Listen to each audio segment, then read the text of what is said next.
SIR ಪ್ರಕ್ರಿಯೆ ಶುರುವಾಗಿ 2 ತಿಂಗಳ ಮೇಲಾಗಿದೆ.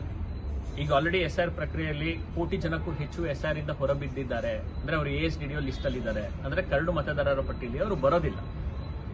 ಇದ್ರ ಬಗ್ಗೆ ಕರ್ನಾಟಕದ ಬಹುಪಾಲು ಜನರಿಗೆ ಗೊತ್ತಿಲ್ಲ. ಇದನ್ನ ತಿಳಿಸಕ್ಕೂ ಚುನಾವಣಾ ಆಯೋಗ ಹೆಚ್ಚಿಗೆ ಕ್ರಮ ತಗೊಂಡಿಲ್ಲ. ನನ್ನ ಮತ ನನ್ನ ಹಕ್ಕು ಹಾಗೂ ಹಲವಾರು ಸಂಘಟನೆಗಳು ಚುನಾವಣಾ ಆಯೋಗದ ಮೇಲೆ ಒತ್ತಾಯ ಹಾಕಿದ ಮೇಲೆ ಈಗ ASDDO ಲಿಸ್ಟ್ ಅವ್ರು ಪಬ್ಲಿಕ್ ಮಾಡಿದ್ದಾರೆ ಅಂದ್ರೆ ಏನು, ಇಂಟರ್ನೆಟ್ ಅಲ್ಲಿ ಹಾಕಿದ್ದಾರೆ. ಎಷ್ಟು ಜನಕ್ಕೆ ಇಂಟರ್ನೆಟ್ ಹೋಗಿ ಚೆಕ್ ಮಾಡಕ್ ಗೊತ್ತು? ಮತ್ತೆ ಎಷ್ಟು ಜನ ಗೊತ್ತು ಈ ತರ ASDDO ಲಿಸ್ಟ್ ಇದೆ, ನಾವು ಹೋಗಿ ನೋಡ್ಬೇಕು ಅಂತ? ಆ 1 ಕೋಟಿಗೆ ಹೆಚ್ಚು ಜನರಲ್ಲಿ ಬಹಳಷ್ಟು ಜನ ಇರೋದು ವಲಸೆ ಕಾರ್ಮಿಕರು, ಸ್ಲಮ್ ನಿವಾಸಿಗಳು, ಬಡವರು, ಶೋಷಿತ ಸಮುದಾಯಕ್ಕೆ ಸೇರಿದ್ರು. ಇವರೆಲ್ಲರಿಗೂ ಇಂಟರ್ನೆಟ್ ಯೂಸ್ ಮಾಡಕ್ ಬರುತ್ತಾ? ಹೋಗಿ ಚುನಾವಣಾ ಆಯೋಗ ಹೇಳಿದೆ ಅವ್ರಿಗೆ ಈ ರೀತಿ ASDDO ಲಿಸ್ಟ್ ಇದೆ, ನಿಮ್ಗೆ ಹೋಗಿ ಚೆಕ್ ಮಾಡ್ಕೊಳ್ಳಿ ಅಂತ. ಚುನಾವಣಾ ಆಯೋಗನೇ ಒಪ್ಕೊಂಡಿದೆ.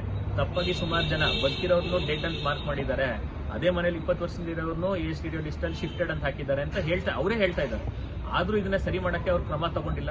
ಚುನಾವಣಾ ಆಯೋಗವೇ ಪ್ರತಿ ಬೂತ್ ಅಲ್ಲಿ ವೋಟರ್ ಫೆಸಿಲಿಟೇಷನ್ ಸೆಂಟರ್ ಸೆಟಪ್ ಮಾಡ್ತಾರೆ ಅಂತ ಹೇಳಿದ್ರು, ಅದನ್ನ ಮಾಡಿಲ್ಲ. ರಾಜ್ಯ ಸರ್ಕಾರ ಆದ್ರೂ ವೋಟರ್ ಫೆಸಿಲಿಟೇಷನ್ ಸೆಂಟರ್ ಮಾಡಬಹುದಾಗಿತ್ತು, ಅದು ಮಾಡಿಲ್ಲ. ಬೇಡದೇ ಇರೋದಕ್ಕೆಲ್ಲ ನಾವು ಸಾವಿರಾರು ಅಡ್ವರ್ಟೈಸ್ಮೆಂಟ್ ನೋಡ್ತೀವಿ, ವಿಡಿಯೋಗಳು ನೋಡ್ತೀವಿ. ಇದ್ರ ಬಗ್ಗೆ ಯಾಕೆ ಅವರು ರೀಲ್ಗಳು ಮಾಡಿಲ್ಲ? ಇದ್ರ ಬಗ್ಗೆ ಯಾಕೆ ಅವ್ರು ವಿಡಿಯೋಗಳು ಮಾಡಿಲ್ಲ? ಯಾಕೆ ಬಹಳಷ್ಟು ಪ್ರಚಾರ ಮಾಡಿಲ್ಲ? ಈ ಪ್ರಚಾರ ಮಾಡಬೇಕಾಗಿದ್ದು ಚುನಾವಣಾ ಆಯೋಗದ ಜವಾಬ್ದಾರಿ. ASDDO ಲಿಸ್ಟ್ ಅಂತ ಇದೆ ಅಂತ ಹೇಳಬೇಕಾಗಿದ್ದು ಅವ್ರ ಜವಾಬ್ದಾರಿ. ಪ್ರತಿಯೊಂದು ಜಿಲ್ಲೆ, ಪ್ರತಿಯೊಂದು ತಾಲೂಕು, ಪ್ರತಿಯೊಂದು ಹೋಬ್ಳಿಗೂ ಈ ಮಾಹಿತಿ ಹೋಗ್ಬೇಕಾಗಿತ್ತು. ಯಾಕೆ ಹೋಗಿಲ್ಲ ಈ ಮಾಹಿತಿ? ಮತ್ತೆ ಇನ್ನೂ ಹಲವಾರು ಜನಕ್ಕೆ ಮ್ಯಾಪಿಂಗ್ ಆಗಿಲ್ಲ.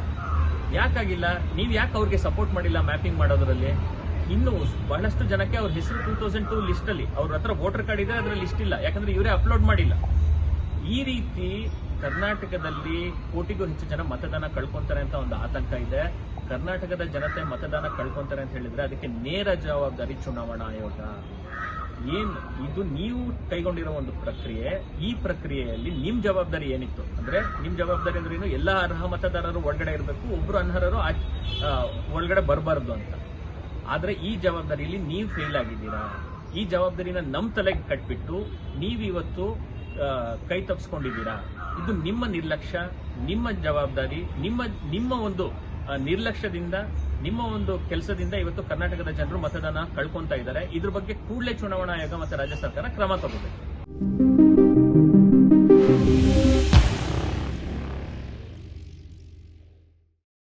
ಈ ಕಾರ್ಯಕ್ರಮದ ಪ್ರಾಯೋಜಕರು ಗಡಿಯಾರ್ ಗ್ರೂಪ್ ಆಫ್ ಕಂಪನೀಸ್,